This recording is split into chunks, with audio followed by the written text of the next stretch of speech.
शुरू से ही सवालों के घेरे में रही अग्निवीर योजना पर फिर से बवाल शुरू हो गया है। अग्निवीर योजना को चुनावों के समय चुनावी मुद्दे के तौर पर इस्तेमाल किया जाता है। अग्निवीर योजना को संसद में लाने वाली बीजेपी को लोकसभा चुनावों में कहीं न कहीं अग्निवीर योजना से नुकसान तो उठाना पड़ा था। लोकसभा में बीजेपी को 240 पर रोकने में अग्निवीर योजना ने अहम रोल निभाया। चुनावों के समय अग्निवीर योजना को प्रमुख चुनावी मुद्दा बनाया जाता है। अब फिर से अग्निवीर योजना चर्चा में बनी हुई है। आइए जानते हैं कि पूरा मामला क्या है। दरअसल महाराष्ट्र के नासिक में प्रशिक्षण के दौरान 2 अग्निवीर की मौत को लेकर राहुल गांधी ने एक बार फिर से अग्निवीर योजना पर सरकार को जमकर घेरा है। राहुल गांधी ने सवाल उठाते हुए पीएम मोदी और रक्षा मंत्री राजनाथ सिंह से पूछा कि एक सैनिक की जिंदगी दूसरे सैनिक की तुलना में अधिक मूल्यवान क्यों है। उन्होंने यह भी पूछा कि अग्निवीर के रूप में शहीद हुए 2 सैनिकों के परिवार को अन्य शहीद सैनिकों के सम्मान, पेंशन और लाभ क्यों नहीं मिलेंगे। लोकसभा के नेता प्रतिपक्ष राहुल गांधी ने एक्स पर पोस्ट में कहा कि नासिक में प्रशिक्षण के दौरान 2 अग्निवीर गोहिल विश्वराज सिंह और सैफशीत की मौत एक दर्दनाक घटना है।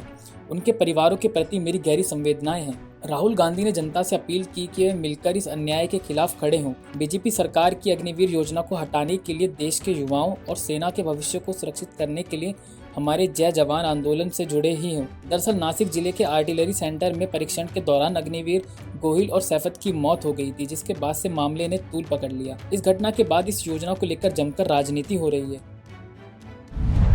क्या है अग्निवीर योजना? भारतीय सशस्त्र बलों में भर्ती को लेकर भारत सरकार एक योजना लेकर आई जिसका नाम है अग्निपथ योजना। इस योजना के द्वारा सेना में भर्ती होने का ही पूरा प्रारूप बदल गया है। कई लोगों को इसे लेकर कई शंकाएं और संदेह है, तो कई इसे ऐतिहासिक कदम मान रहे हैं। अग्निपथ योजना की घोषणा 14 जून 2022 को हुई थी। इसमें 17 से 21 वर्ष की आयु वर्ग के युवाओं को प्राथमिकता दी जाएगी। अग्निपथ योजना युवाओं के लिए एक प्रकार की स्कीम है जिसमें युवाओं को 4 साल के लिए सेना में सेवा देने का अवसर मिलेगा।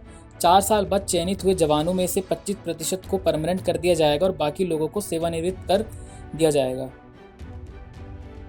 अग्निवीर को वेतन 30,000 रुपये से 40,000 रुपये प्रति महीना है। इसके साथ वो जोखिम और कठिनाई भत्ते के हकदार हैं। इस योजना में एक सेवानिधि अंशदायी पैकेज भी है जिसके तहत अग्निवीर अपनी मासिक परिलब्धियों को 30% योगदान करते हैं और सरकार भी उतनी ही राशि का योगदान करती है। 4 साल पूरा होने पे उन्हें पैकेज से लगभग 11.71 लाख रुपए ब्याज सहित मिलेंगे। इस पर आयकर से छूट मिलेगी। अब सवाल है कि जब अग्निवीर योजना युवाओं के इतने हित में है तो इसका इतना विरोध क्यों हो रहा है। अग्निवीर योजना का युवा विरोध कर रहे हैं क्योंकि इस योजना के तहत अग्निवीरों को कोई पेंशन देने का नियम नहीं है और सेवानिवृत्त होने के बाद स्थायी नौकरी की कोई गारंटी नहीं है, जिसके कारण युवाओं में आक्रोश है। बहरहाल ये मामला हमारे देश की सुरक्षा में लगे सैनिकों का है। इससे कोई राजनीति नहीं होनी चाहिए। अग्निवीर योजना को लेकर सरकार को युवाओं से संपर्क साधने की जरूरत है। इसमें कोई दो राय नहीं है कि कुछ राजनीतिक दल इसे केवल चुनावी मुद्दे के तौर पर देखते हैं। ऐसे में झारखंड, दिल्ली और महाराष्ट्र में विधानसभा चुनाव होने हैं और अग्निवीर योजना का जिक्र होना लाजमी है। ऐसे में ये बेहद अहम हो गया है कि कब तक इस पर राजनीति होगी। अभी तो अग्निवीर योजना पर सियासत शुरू हुई है। ऐसे में देखना दिलचस्प होगा कि यह मुद्दा कितना गर्माता है। Bureau report, Punjab Kesari TV. हमसे जुड़े रहने के लिए हमारे YouTube चैनल को सब्सक्राइब करें और नई वीडियो की नोटिफिकेशन के लिए बेल आइकॉन को दबाएं।